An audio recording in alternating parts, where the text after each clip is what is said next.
Welcome to Down the Hobbit Hole, a podcast about getting into Tolkien, Lord of the Rings, and everything. I'm NeverPaint, and I have with me Miss Asha A.M. Good morning. Hello. Hello. We're two hobbits. We want to talk about the rings and the lords and what's going on in Middle-earth. Yeah. So we've spent like the past few months reading all of Lord of the Rings and also the last entire weekend watching all of the movies. Mm-hmm. And I'm like I'm a pretty big Lord of the Rings fan. You're I'm a bit of an... You're a big fan of the Lord of the Rings. No, not of Sauron specifically, but of I would say of Tolkien. But Tolkien is not a Lord of the Rings. I'm just a newbie who didn't know anything until I read it, and NeverPaint guided me through most of my experience with the franchise. Yeah. I mean, I think it's pretty rare to even find someone who doesn't know anything about Lord of the Rings, and that's why it was a lot of fun for me. I was surprised when I found out it was a book series in high school. Wait. I thought it was just films. I thought they were just films. Oh no. We even talked about the Tolkien in like German class or something in reference to literature. But like Lord of the Rings is just such a big franchise. It's like Star Wars. Everyone knows something about it. But I would say it's interesting fandom in that way that you can be into it on a very shallow level, but it goes deep down. There's an incredibly deep lore and many levels of engagement that you can have with it. Like, because you can watch the movies casually, but then you read the book, and then you read another book, and then you go down the Silmarillion and the Unfinished Tales, and then you're stuck, and then you're like me. And then you're like him, and you're just desperate for more. You just want that sweet, sweet lore. And suddenly you only wake up and only speak Elvish, and everything's broken. Oh, yeah. So, you read Lord of the Rings, you listen to the audiobooks, or me read it. What was your impression? What was your first impression of the work? It's so dense. It's so much lore and characters and things. And yet, there's no description of what the characters actually look like, which I thought that was weird and strange. And also, I developed very strong visuals of what they are in my head. Yeah, it's weird, right? Yeah. It kind of sounds nonsensical, but like Tolkien barely describes goes in high detail about everything, visually. Society, the details of the world, but not what the actual characters look like. Yeah, to the point that there are arguments about their hair colors or what kind of armor certain Wait, people fight about it? Wear. That doesn't even... Yeah. Hair color can change. What the heck? I mean, not in like medieval times. Yeah, well, I mean, if you find something that dyes clothing, you can find like stuff that dyes hair. I mean, sure. So Lord of the Rings. What's it about, Asha? Give us the cliff notes. What's happening? Bilbo Baggins had a ring that he got from another adventure. That's a different book that I didn't read, and it basically is kind of fucking him up. And it's just like, yo, we need to get rid of this ring at some point. And it's in his nephew, Frodo Baggins, to get rid of it, to take it to a volcano and drop it in it. That's the worst description of Lord of the Rings ever. No, that's basically it. It's also on the backdrop of this entire war of the Lord of the Rings, Sauron, who wants to be Sharky! And Sharky, what is what you call Saruman. Apparently, you're like the only person I know to call Saruman Sharky. It's adorable. Why wouldn't you want to call him Sharky all the time after hearing that nickname? It's the best one. It's like, oh yes, our great evil villain Saruman, aka Sharky. Sharky is Orcish for old man. It makes it better. I love old men. That's great.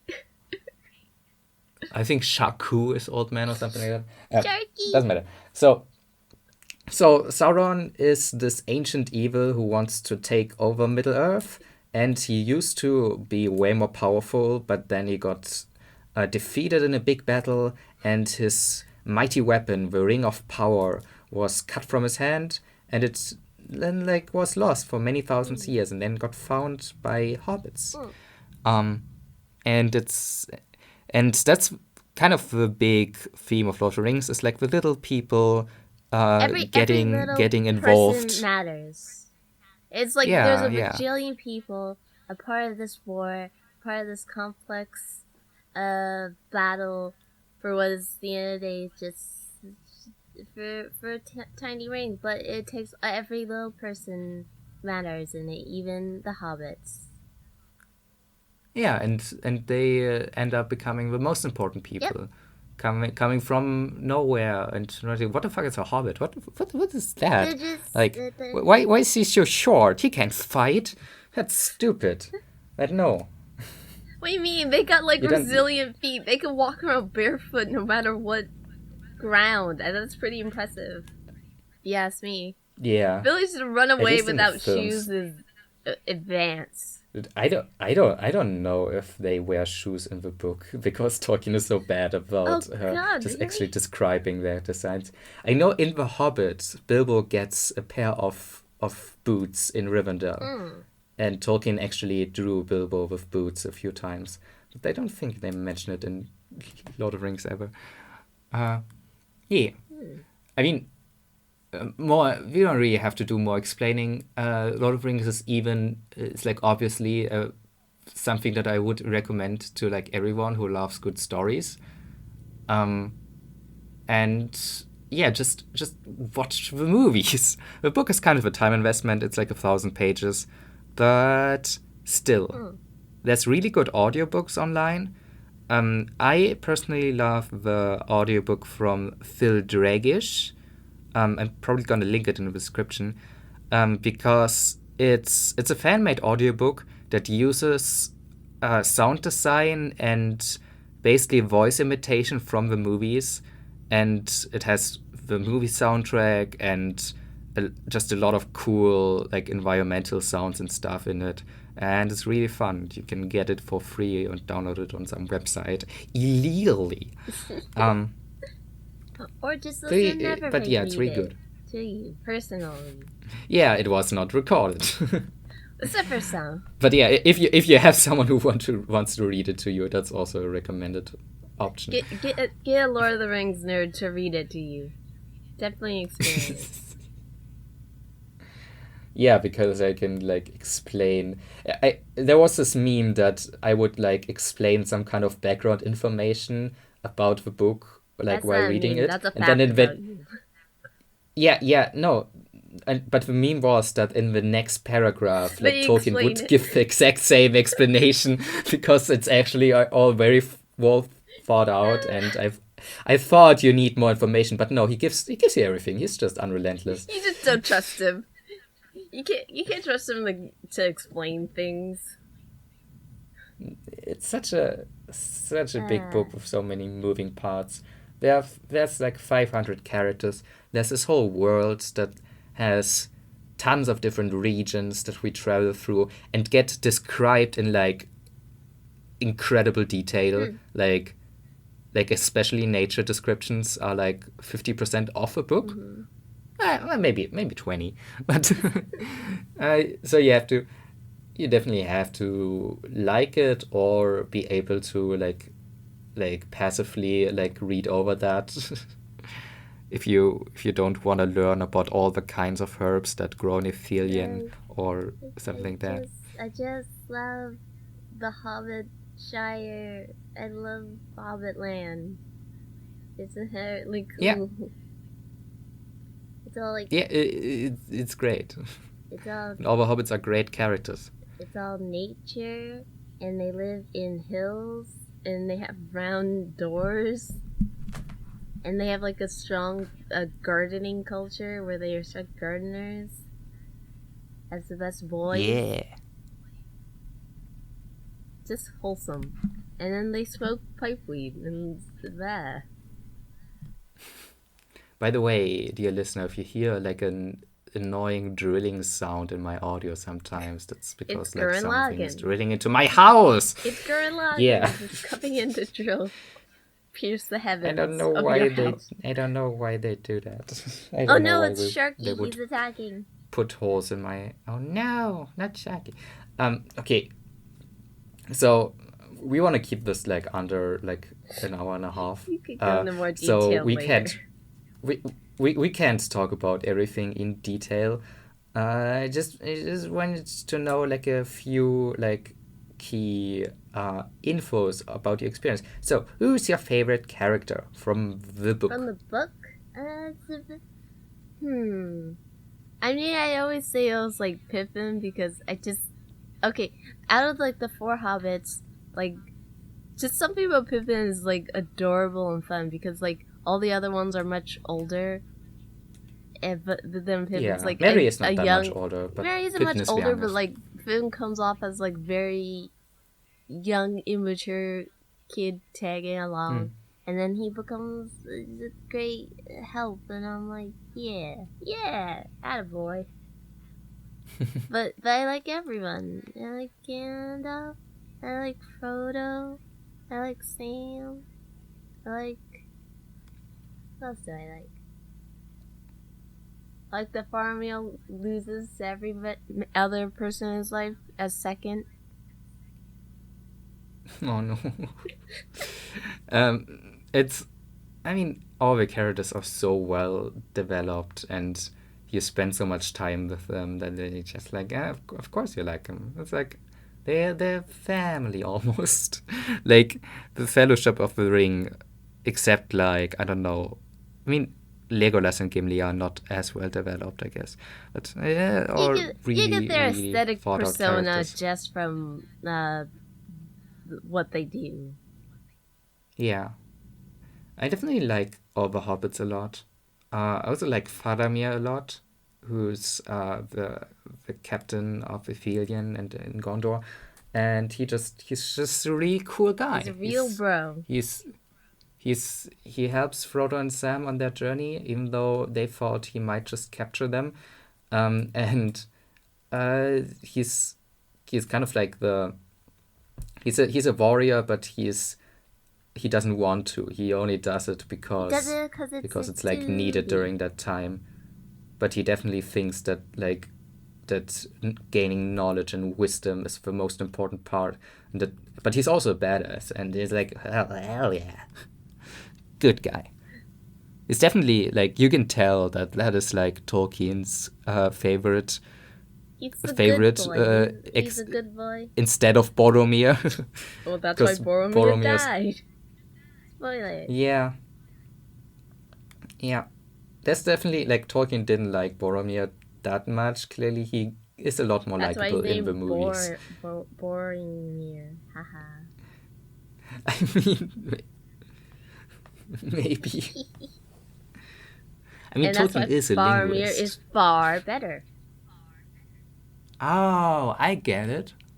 It's a pun. No, I don't think so. It's not. I'm just I'm being a pretty. dork. I'm pretty sure Boromir and Faramir have like direct translations into Elvish or something. It just translates to lesser, better.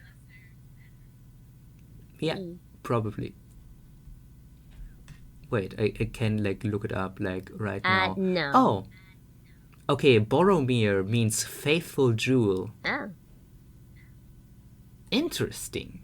Yeah, this is a little thing you have to know about these books. Tolkien made like entire languages, and every name is He just literally you know what? translatable. He just made the story to make as like a justification for making a whole world. He's like, I need to build this world no matter what. I don't care. What? I have to like actually do something with this world. Okay, I'll just make a story around it. That's what it feels like. It I feels like mean, he cares way more about like creating this whole universe than actually. I think it's nah. I think it's both. I think it's both very important, but the language is most important to him. He built the Like whole he world made just to get to the linguistic part. no the other way around. He made the languages first. He He made it as an he wrote excuse. yeah. He just it's that whole thing that he made his conlangs, his constructed languages, and was like, okay, but languages without a story, without the people who talk in them, who make literature and poetry in these languages, it's just kind of a dead language. So he Like just what? made it as an excuse to make a language? No, other way around. Wait, He I'm made the languages first. No. I'm saying he made a whole language and then built a whole world around the language so that it would Exactly. be alive Exactly. and not like just some random shit he made up. Exactly. So And he that's made this why whole world it's so it would be a real language that people can study and analyze. And oh my god, what a nerd! what a fucking nerd. Uh, he was a big. I mean, Tolkien was a language professor in Oxford his entire life.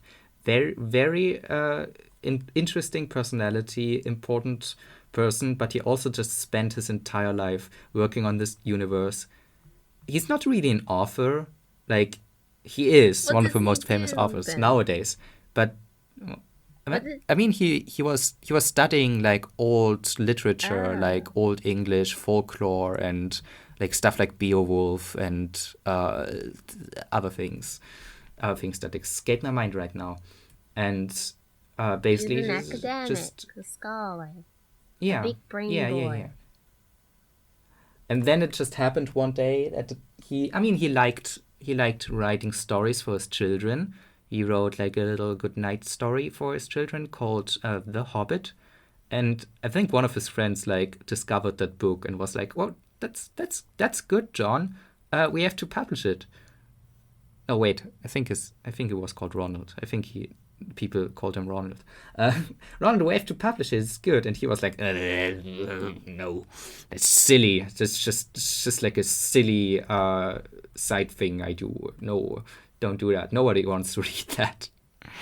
Um, and then everyone wanted to, and then the publisher wanted a sequel to The Hobbit, and then he made The Lord of the Rings.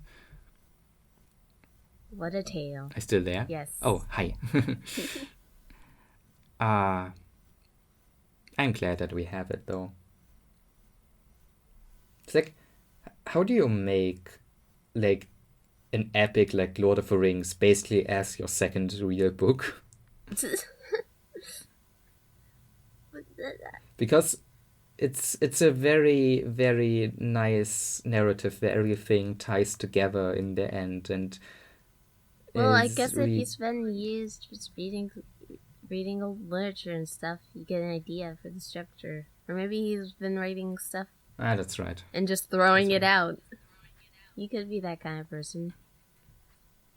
Um, I mean, there's a lot of fiction writing before Lord of the Rings, but it's not really stories in the same way. A lot of his earlier fiction is more like legends and tales, and it's like all of the Silmarillion is way less character focused, I would say, and more mythological. It reads more like Greek myths than like a real story. That's so pretty great. Yeah. Next I question. need to drink something. Oh. Yeah, we're gonna derail in every question. Yes.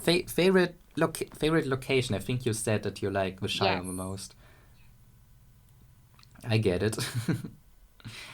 I mean, it's the romantic version of like old England that he wanted to get in this Yeah. world, and it's really nice.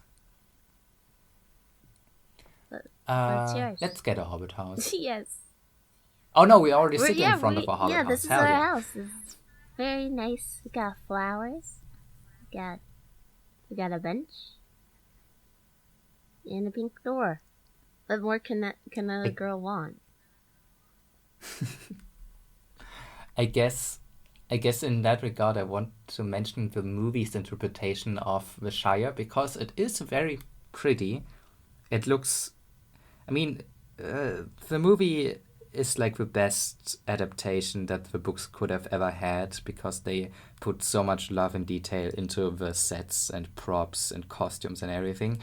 And they actually built the Shire on some farm in New Zealand and made it very nice. But I'm not a huge fan of how the Hobbit culture is portrayed because in the books they are like a little more like refined, prim and proper.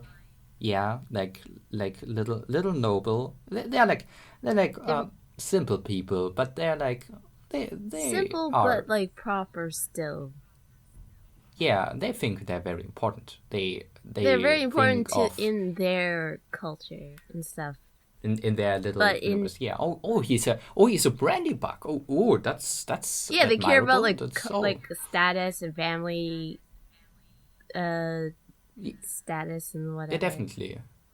Not like in a sucky way, just in like in the typical very appreciative way. Old days where like your name is very important, but like in the films, they're really into family trees. Yeah, and stuff. But in the films, and they're always like nerding out when someone else is like being like chivalrous.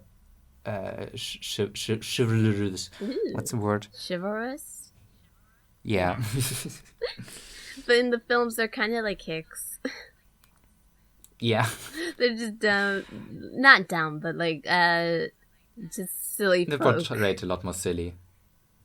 Just silly townspeople. I guess they're trying to like, they're kind of like, the way they interpreted Hobbit society is kind of like how people, other species in the Lord of the Rings world see hobbits as just like small little folks who don't matter that much and are just silly.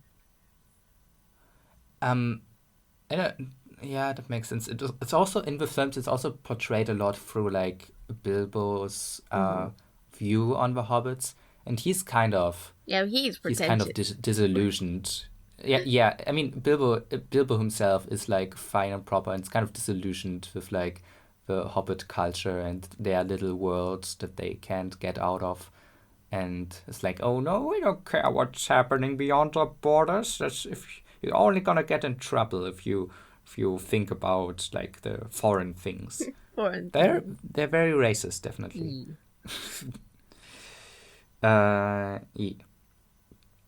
So okay, my favorite locations. It can't even start. I don't know. It's too many. Everything. Wait. It's a combination of everything. Minas Tirith. Minas Tirith is great, and it definitely was growing up my favorite place because it's this very visually distinctly described giant city castle that has 7 levels and it's really defensive, and a big part of the third book is about the defense and the siege of Minas Tirith. It's really cool. But I'm also a big fan of Moria, the dwarven kingdom that has fallen in ruin and is just this giant, dark, endless chasm of tunnels and caves and holes and pillars under a giant mountain, and no one knows how deep it goes, and it's just endless darkness, and there's orcs and eviler things. And I'm like, hell yeah, orcs. Yeah. Nice. I love it all. Can't complain. It's interesting because the world of Middle Earth is a world that has kind of fallen to ruin and is in decay in a way. So they don't actually, while they travel, they don't actually pass that many inhabited places. Like there's like 2 big kingdoms left. 2 big kingdoms of men, which is Gondor and Rohan. But before that, they pass through Eregion, first through the Shire, then Eregion, where they like sometimes in small villages. But most of the time it's just like wilderland and nothing much. And the Dwarven Kingdom is ruined, and Rivendell is just this like small bastion. And but there's like this implication that like there have been great kingdoms there beforehand. There's like always ruins or statues that remind of old times, and yeah, and that just gives the entire story, the entire world, a lot of depth, as it is ancient and you see it. And the cool thing is that a lot of that is like actually developed culture and stories that are in the earlier writing of the Silmarillion and stuff. Like when they talk about the downfall of Numenor, that entire story already existed, but they make references to it, but we don't get to see it. Especially because the Silmarillion wasn't published until like 20, 30 years after Lord of the Rings. It was published like after Tolkien's death.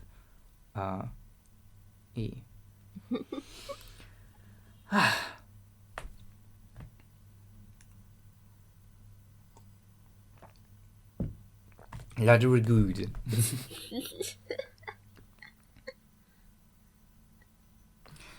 So, do you have like any problems with the book, or something that made it harder for you to get into it? Or I mean, like other than the fact that it has a bajillion characters and I couldn't, it was so much for me that I felt like overwhelmed throughout most of it. But other than that, it's a fun, like they have fun characters and stuff, so I can't, not really much complaints Yeah. other than I got confused a lot because I'm dumb. Yeah, it definitely is easier when you have like a wiki open. But at the same time, you can kind of Too focus stupid for on the like Lord of the Rings, that's what I am. no, Yes. you aren't. It's a little overwhelming. But if you learn to filter which informations are important, there's only I have like no filters. a I relatively just take the whole ocean.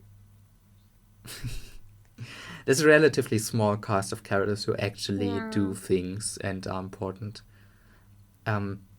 Especially compared to other fantasy writers like George R. R. Martin, where basically every little side character is important, and there are way more of them than here. And that, not really. So, the movies. Ooh, boy. What do you think? What do you think of the adaptations of the Peter Jackson trilogy? Couldn't fathom a better adaptation, but also just like the usual things that you lose in any adaptation. When you switch mediums for a story, it just is a given that it changes to fit the format it is. Like, for example, Anne of Green Gables. I've read like the first 3 books. I've seen many adaptations. They always change and lose information, or like change the story, move things around to fit like the format of whatever the adaptation is, whether it's like a television show or a movie. It always has to change and fits like the tropes of the time it was being made and stuff. And I think that's the same for this movie, but it made a lot of, like, it's a very long film with a lot of detail and nerdiness in it, that it's amazing that a film like this got made even back then.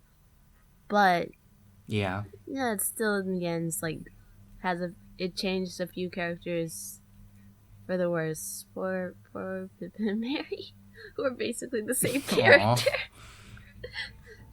I mean, they got to do some stuff, but in the end, it's like they never, like, for starters, you wouldn't know the difference between any of the hobbits based on age. Just looking at them, they all look the same age. young guys. Yeah, and they all have like While colored. the book, They all while have the book different Frodo colored is like vests, 50, so you can and tell them apart. yeah, like in the book Frodo is like 50, and Merry and Pippin are like in their 20s, I think, and somewhere in Sam's in between. is like 38 or something like that. Maybe I don't remember. Whatever. The point is just like the only one who you can definitely tell apart is Frodo, because the actor playing Frodo, Elijah Wood, is the only one who's like a dark brunette, and like these like piercing blue Yeah. eyes, and then the rest of them were just all kind of. And Sam looks different because he's like a bigger guy, but like the other two is just like they look basically kind of. Oh, I think I mean, you could tell Pippin's them. You could tell accent them is all. very distinct. You could tell them apart like after a second, but like if someone who's not paying attention would notice, it'd be like, oh yeah, they're the same. But my mom is a big Lord of the Rings fan, and she can't tell Merry and Pippin What? apart in the Really? films. I mean, you could just tell Yeah. by their clothing. Yeah, or by Pippin's voice. Yeah, he has a very distinct weird voice. accent that I can't even say what it is. I have to look it up. But it's really cool. Is it like a Scottish accent or something like that? I don't know. He's fun. That's his accent. A funny accent. What else? The guy playing No, Sauron. but for one, I definitely agree that there's like certain things that will always be changed in adaptation. For example, Tom Bombadil. He's like, no, my boy. I mean, I'm pretty sure he's also not in the animated adaptation. Why not? And I listened to a few audio plays that also don't have him. He just comes in singing. It's just this very Save the silly day. singing Deus Ex Machina character that saves the Hobbits a bunch of times, and they spent like a chapter with him. And the weird thing is, even though every character, every place, everything in Lord of the Rings is super well thought out and has a big lore, Tom Bombadil is just this big mystery in the Tolkien lore that nobody knows He's just the guy. who he is, where he came from. He's just the oldest. Well, he always has That been there. wouldn't be like real life if there wasn't like one mystery of where this guy come from. I don't know. I read That's a the most believable bunch thing of I've theories. Some people say he's like an author insert character. I thought Boromir because- was Tolkien. I mean that too, but like it kind of makes sense because Bombadil keeps talking about how he's the master and how he's like over. His power is greater than the power of the ring because he doesn't like get invisible when he puts it on, and he's not interested in the ring even. It's like oh, he doesn't care. Like they think about like getting the ring to Bombadil and Bombadil keeping it safe, but Gandalf's like, nah, he would probably forget about it and throw it away. He's too dumb. He doesn't care. He's just Lord of the Rings himbo. It's alright. He Yeah. Some people think he is God, like that he is somehow like Eru Ilúvatar, the god stand-in in Lord of the Rings, like incarnated as like a weird bearded guy in a forest.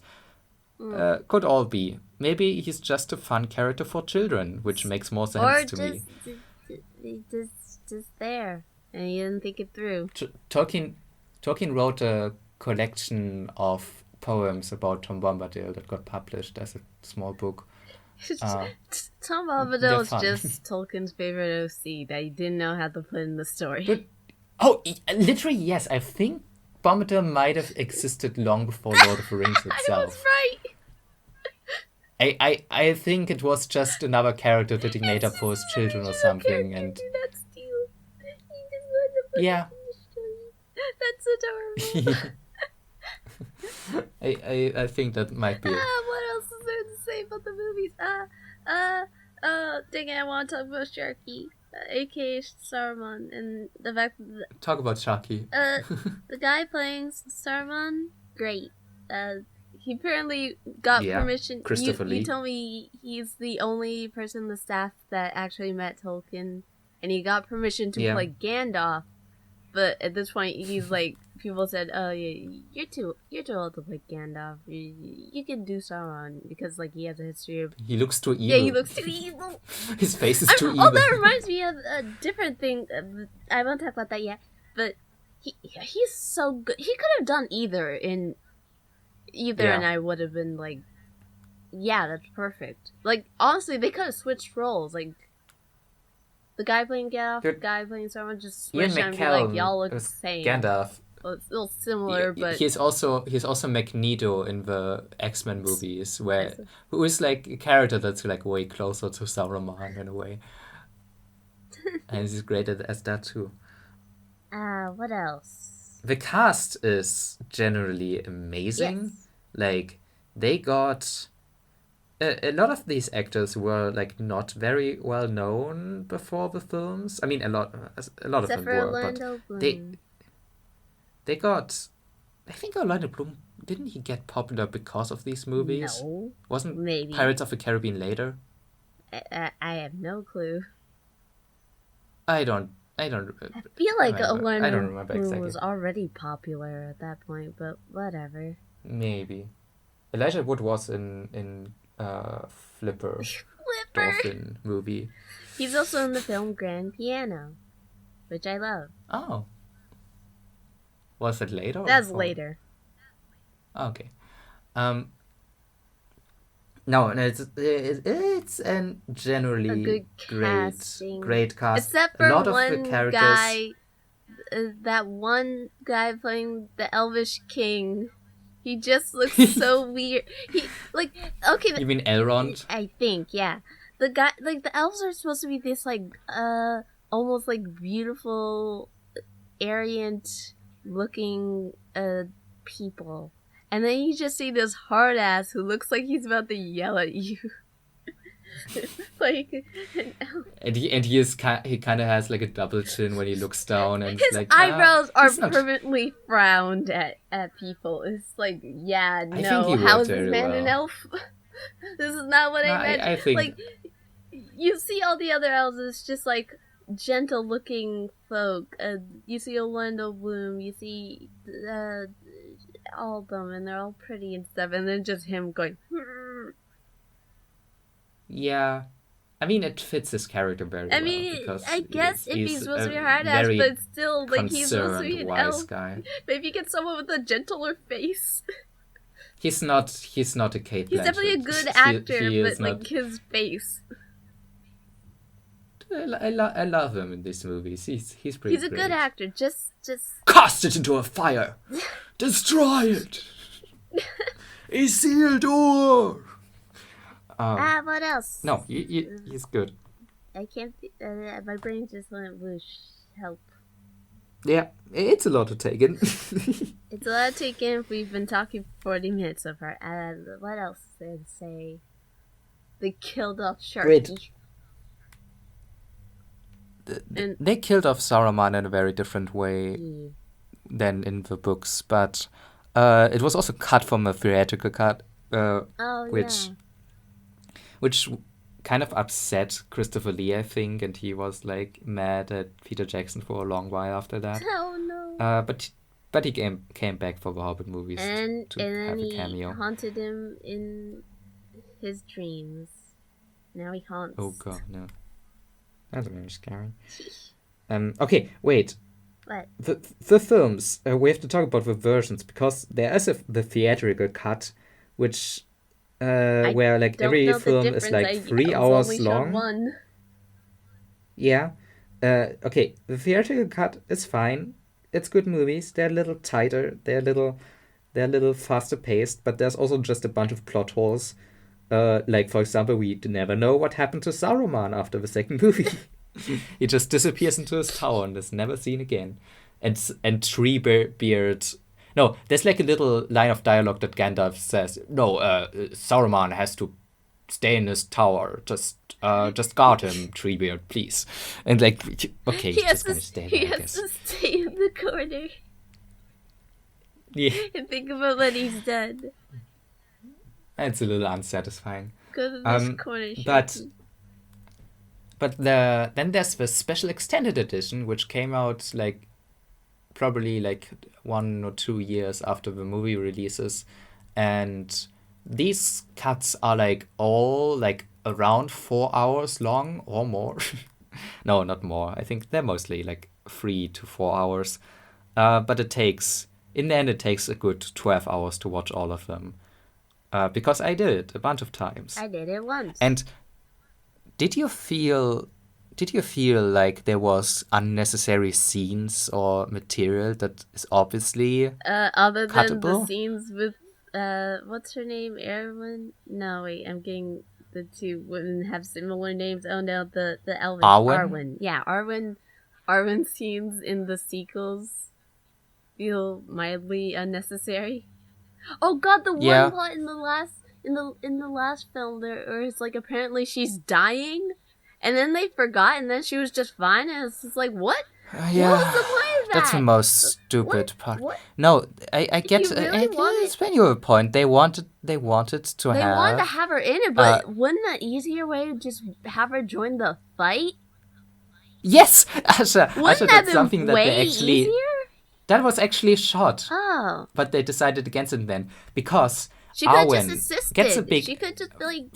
First of all, she gets a bigger role in the films, and she rescues Frodo from the Nazgul, which was a job that Glorfindel did in the books, who's like kind of a throwaway character. So they threw him away. Important. He's important in the Silmarillion, but not there. They threw him away. Interestingly, in the animated Lord of the Rings film, Legolas saves Frodo, which also kind of makes more sense. Yeah. So, and then it was planned that Arwen would show up with the elves at the Battle of Helm's Deep and fight there with Aragorn and all the others and fight the Uruk-hai. Right. And there's actually like unedited like raw film material of that and screenshots of that not screenshots, photos of that happening. They were so desperate to get her in the film noir that they made the weirdest plot point.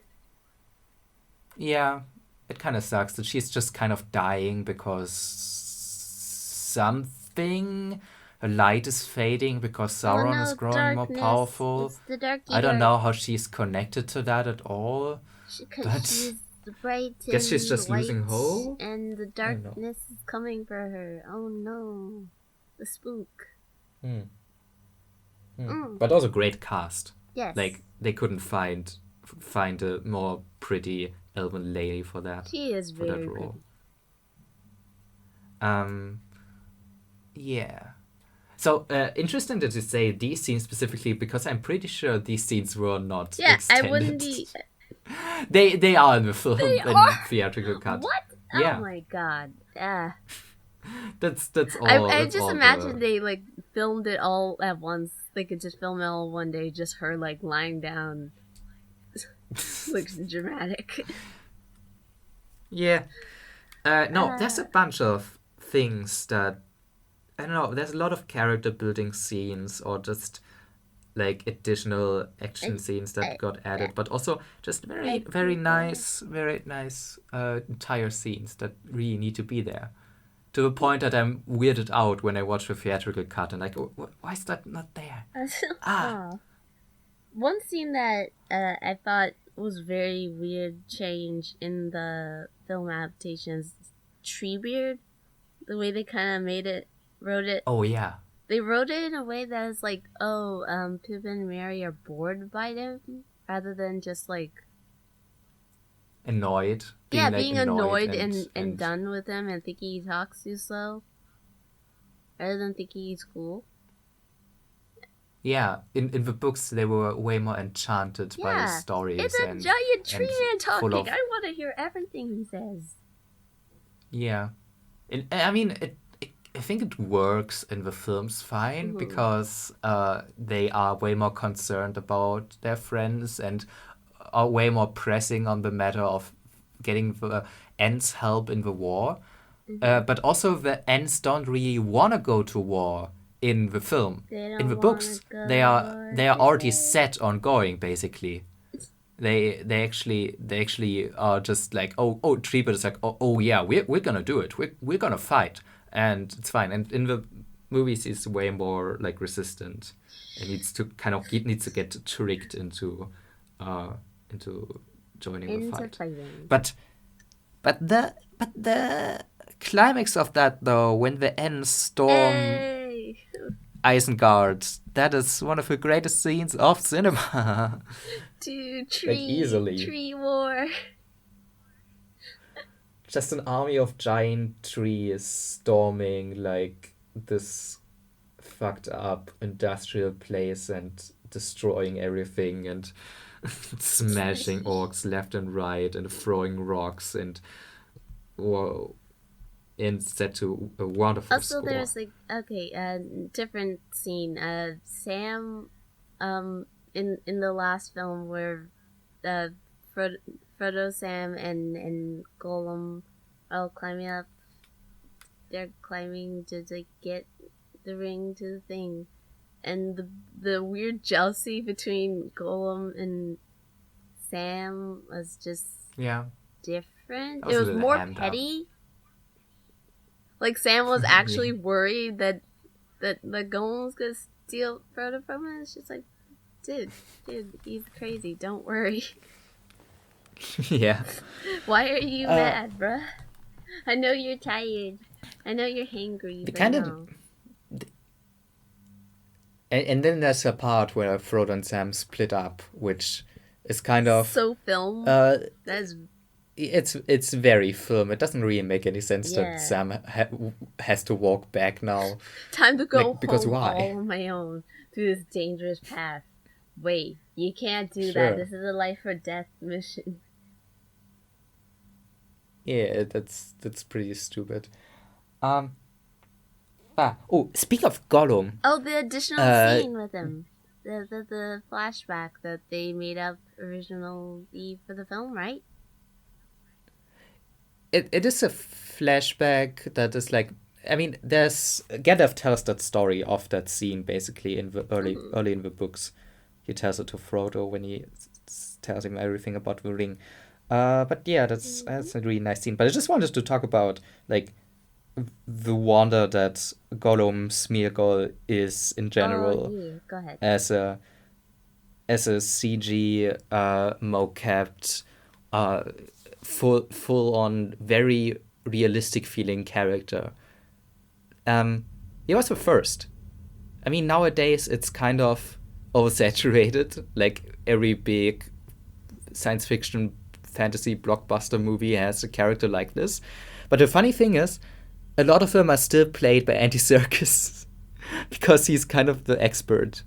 Like he was Gollum in that, and he's also the important ape in the newer Planet of the Apes films, and he's like a CG character in Star Wars, and I don't know why Andy Serkis specifically gets cast every time for a role like that, but it's just because he was so great. The emotions to emote in CG. Yeah. All the scenes where Gollum is talking to himself. Also a great actor. Yeah. Just imagine Gollum fall over. The editing in all the scenes where he talks to himself is really, really nice. Like, it's portrayed through the voice acting and the acting in general, and through the editing. That's how split apart he is. Like, he will talk to his mirror image in a little pond, or it just shoots him from like two angles at the same time, and then you see him turn around and change his face and go like, ah. Yeah. I need to turn off my heat. I'm sorry. That's fine. I'm gonna run. Run! Lord of the Rings good. Everyone, go read it if you haven't.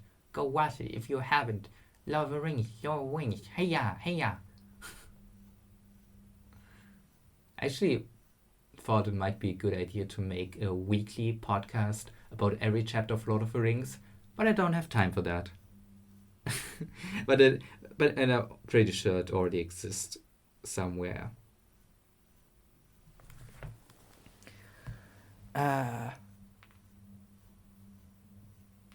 Oh no, how long will she take? She went on with the ring to Mount Ah, Doom. Oh, there you ah, are. blah. Did you cast it into the Yes, I fire? did. I cast it right into the fire, Nice. and the volcano exploded. Hell yeah. And you didn't die. Yep, So eagle eagles saved me. actually. Um, Next if question. I don't really have questions anymore, but I just wanted to mention the score of these films because it's I don't know beautiful and anything perfect about and music. good. Go ahead. I don't know anything about music either, but I know that it has like a different theme for like every character or like every like group of people or like a culture. So like when you go to Rohan, when the characters go to Rohan, you have this very distinct medieval kind of epic theme, and Gondor in comparison has a way more like triumphant trumpets, like kingly theme, and the elves have all these like choirs in their own language, and it's really well put together and really nice. I can listen to the soundtrack all day. And in comparison, the books don't have a soundtrack, but they have a lot of songs at least. They have a lot of They, poetry they have a and lot songs that, of walking songs. yeah, Yeah. of course, of course. Why would Singing you, in the when you walk bathtub. through entire Middle Earth, of course you have to sing. Yeah, Like, yeah, that's a given. That's like back in the day when you didn't have like just automatic music player thingies. You just sing to keep the time pass, to enjoy it. there are so many songs in this book, and Oh god, that reminds they, me of, wait, what was I about to say? Uh, one of my favorite scenes in the book wasn't even in the film and kind of made me sad. It was like the oh, part where basically Merry and Pippin realize what Frodo's plan is, and are like realize that Frodo's planning on like ditching them, and they're just like, haha, we already figured out your plan. You keep muttering to yourself. Don't even try to run away. We are coming with you, mister. yeah, it's And then and in the it gets films they called back just kind of right at the run. end of the book where they're like, did you try Oh, to run away again? And it's like, boy, we know. Um, yeah, like Frodo always tries to do things on himself he because he tries to thinks, be no, sneaky, but it's my he fails. task. It's my task, but he can really run away from his friends helping him. They're like they wanna, and they're Yeah, gonna do anything they can to do it.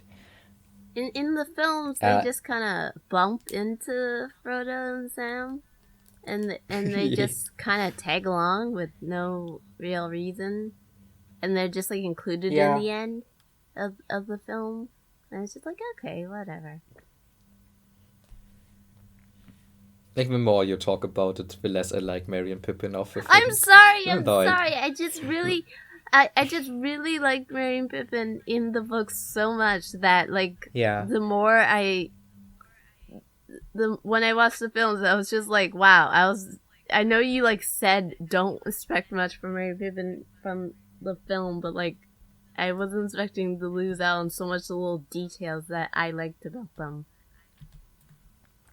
yeah, you know, but the films are in many ways so close to the They books are great. They are that really I kind good. of, That I have technically no complaints. It's just that I don't know. yeah. But when you talk about them, it's like hard to talk about things that are just good, and you kind of have to like resort to Yeah, the it's things like that are really harsh. problems. Even though, But like by all definitions, like watching it, it's like this is like this is like a miraculous film series. This exists. It's so impressive by all that was definitions. very It's just I unlikely. personally missed out on one of my favorite characters. It's just me Yeah. being a little baby. No, that's very valid. Um, I'm not going to talk about how unlikely it is that these films even Yeah, exist, go ahead. because Lord of the Rings was deemed unadaptable for like decades It should have because been. obviously, like it's like this story about like many different this fantasy world with different races and like bigger than life things happening that Oh, like in let's say in the 60s they didn't know how to make a how movie out could of you? that. Like, the hobbits are like Yeah. half the size of like humans, and then you got dwarves, and then you Yeah, got like dwarfs were weird, similar and lanky sack of bones that is all Gollum. creatures. Oh yes, how would you How even do would you Gollum? even do Yeah. Gollum? You have to like starve a man. um I mean that Starve a has man, happened give for him films before. big eyes, googly eyes, and just hope he can act. Just put like big googly eyes on his forehead. And Making him go, my precious, sweet, sweet I mean, fish. yeah, and so for a long time they thought that only an animated version Yeah. could like do it justice, Yeah. and they tried.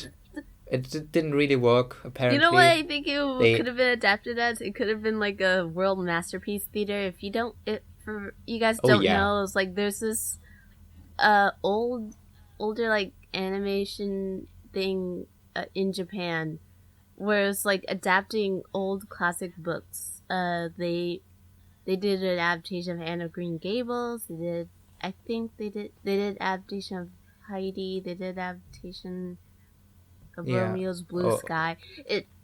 It's like really well animated, long running animes about uh just old books, and Lord of the Rings would have been like a great pick for it. I guess it wasn't that old yet back It then. Like I guess technically, but like if it was still going now, it would be a great pick still. I say old, but it's definitely. like back Dude, then it like Mi- it's not that old. I want a Miyazaki Lord of the Rings Yes, film. that's what I meant, basically, because Miyazaki was working on And this. yeah, and I mean, and for a fact, Miyazaki is a Tolkien fan because at least The Hobbit is on his like book list of 50 children's books that he recommends to every child. Nice. And obviously Nausicaä of the Valley of the Wind and stuff are like just very similar, big, sprawling high fantasy worlds. Uh, I can dream. I can dream that something like that might exist at some point, but probably not. Someday in the long Um, future, the animation of Lord so of the Rings, where Frodo gets turned into so a but cute girl. hopefully, yeah, I guess the only problem Miyazaki would have is that there's no real daughter in Lord Solution: of the make Rings. Frodo a daughter. Um, so okay, so they knew it was impossible, and what was even more impossible is like making a free movie adaptation of it, because already making one movie of that scale is like a big financial risk. And they don't really do that nowadays, even. Like, Lord of the Rings is kind of a one of a kind thing where they actually got, like, somehow got a studio convinced that, okay, we're gonna take, like, I don't know, 7 or 8 years or something to make an entire trilogy, finish it, and then release them, like, in over the course of 3 years. Like making 3 movies at once instead of making one movie and then seeing how it does and maybe allowing it a sequel, maybe not. We'll see. We change it around. We do like the Star Wars thing. Gotta get a different director for the second film and see how that works out. And then we fire him again and get another director for the third one. That's how most blockbusters work nowadays, and it's really sad because it just makes for pretty inconsistent, like movie series that Yeah, you don't go together well. definitely need a union, like people working together, same vision to fully see a Yeah. whole story through. Yeah. So basically, the Lord of the Rings films just Oh feel God, I like just one. remembered the costume designer. Just something probably most people wouldn't give a damn about in most films or barely notice, but like clothing has like history and lore and like the way clothing are made like is based on like the society it's in and can say a lot about the person and stuff. And there's so much like I didn't realize how much detail there was until I watched like the behind the scenes behind the scenes stuff about the costume designer, and it was just like, oh fuck, she put like a fuck ton of work into like thinking of the history behind the outfit or like the details behind it, and probably nobody noticed. Like I Gandalf's mean, robes have like elvish stuff on it and all this detail and just thoughts into it. and in the film, it kind of just looks like a white robe that you Yeah, kind of it just gloss looks over. white. But at the same And time, then but like at the the same one dress time, they there's made for so a character, much they to made it. They appreciate. made a whole dress for a character they said they needed last minute, and it was just like they spent like up to the last minute making this like beautiful blue dress with like all this thought and detail. And it's gorgeous. And apparently in the cinematic um showing of the last film, you just see it shoulder up, and it's just like kill me. Yeah, I mean that just happens. It hurts. It But hurts me so for her. but I can say that I mean I appreciate the costumes a whole lot in these films, especially armors Oh and yes. and everything and even weapons and how intricately they are designed, fitting the specific culture that they're from. Oh god, the Like setting design just very strong. e, e, uh Anything it else you like to talk about? it's beyond it's beyond wonderful and gorgeous, and It's a they are my brilliant favorite films. films. They're brilliant films. The I just books wonder. are brilliant.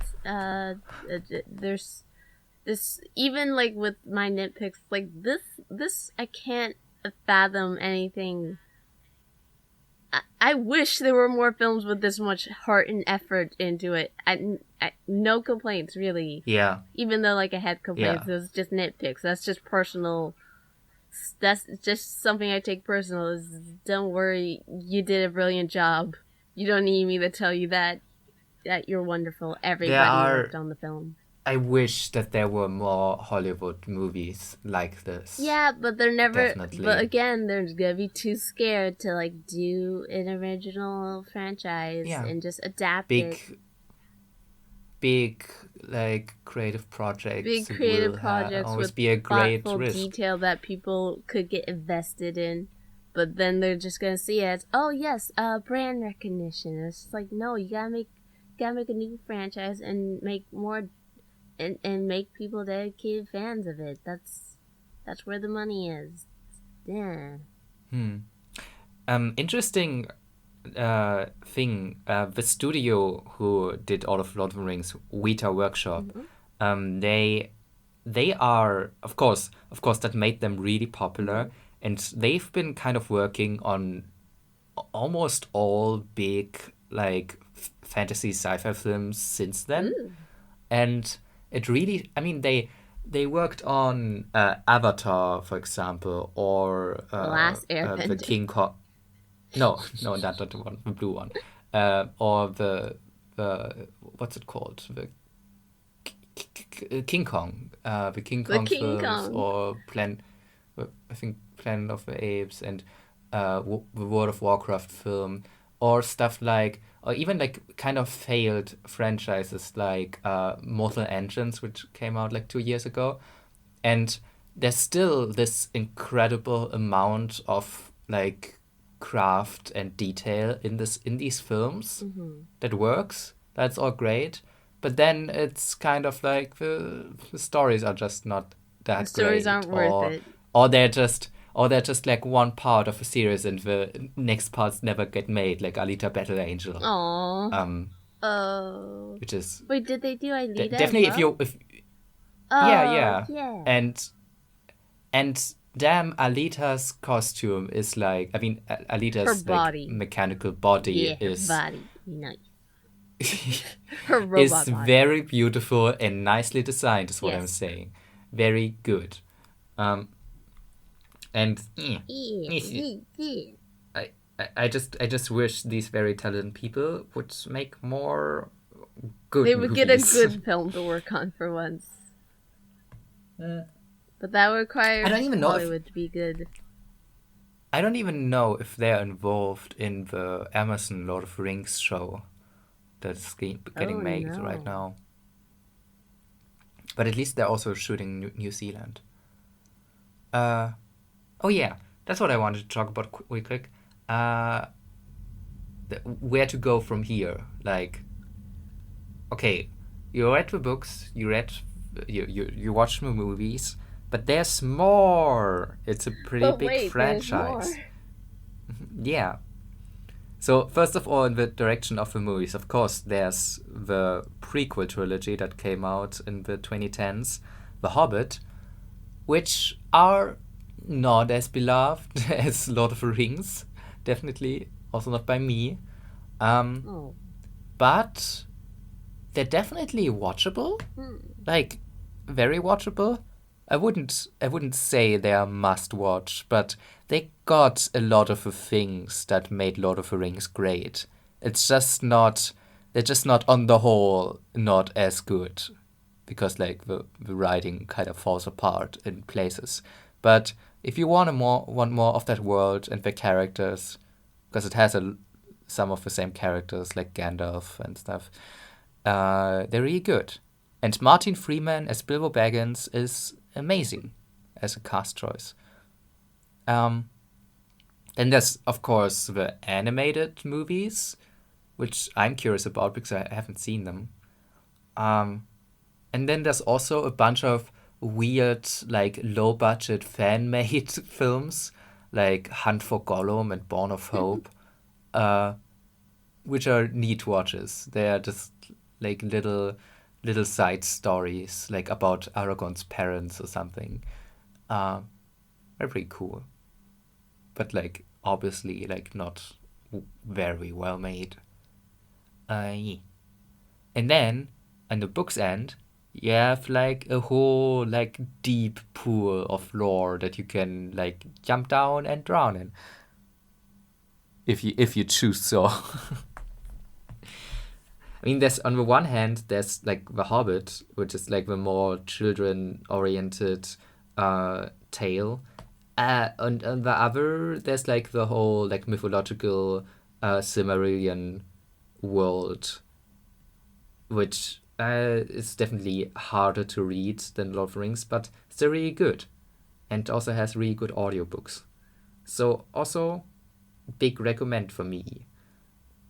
And like on the children's book side, Tolkien also wrote like a bunch of other children's stories that are not very well known, like Rover Random, for example, which is about like a small red dog who goes out to fight a dragon or something. Dude, sick! What? Yeah. I haven't read most of these stories, but there are a few like very short children's stories that he wrote. Mm-hmm. Or like there's also like a bunch of like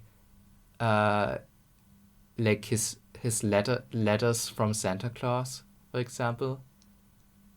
He had like a thing that he wrote his children a letter from Santa Claus every Christmas, and detailing the world of like the North Pole and like and stuff like that. That's like, oh yes, yes, Life in the North Pole by Santa Claus. Look. Yeah, that's basically it. My dear reindeers are getting ready. Everything's at peace. Just talking in detail about all the elves. Yeah, but like Christmas elves. Yeah, Christmas elves, not elves. Nah, there's gonna be some guard elves. Oh god, a washing machine is badasses, freaking out. candy canes. Wacky people. Yeah. What else? Yeah, and there's also like a ton of art that you can get into. Like, first of all, there's beautiful art books for all the movies, and Tolkien himself made a ton of art because he was like also like a painter, to some extent. Obviously, He like said not he like a isn't, trained but he's pretty painter, but he, good. If you ask me. yeah. He makes beautiful watercolor illustrations, more of settings than of characters, but he Like you. just didn't know how to draw humans.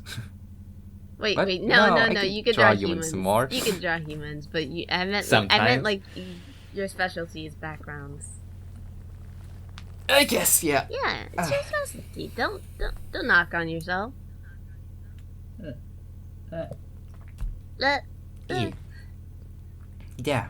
So, that's Lord of the Rings. Go watch it. There's so much more to learn and see, and I might It's a whole new see world. more. That would be great. Yeah, and we're gonna make sure to tell you if we learn more and see and love and yeah. We're going the middle, That was baby. not a sentence. Yeah, exactly. Gonna share pictures from like Hobbiton. Not actually going there, Selfies from but maybe one day. Hobbiton. Also, that very loud sound is my washing machine for some reason. I can't hear it. Very loud. Don't worry. You're Well, I fine. see it in my Audacity. Let's just end it right here. Okay. Goodbye. Bye bye. Namarie. That is goodbye in Quenya, I think. You can follow NeverPaint on Twitter. Oh yeah, at NeverPaint, and also you can follow at @AshaDoesArt on Twitter to see art, because she does it quite constantly, actually, basically daily. Do that, Yeah. and also subscribe to whatever channel this is on. Probably your channel, since this is very Lord of the Rings heavy. Maybe we'll see. Okay, bye. Bye.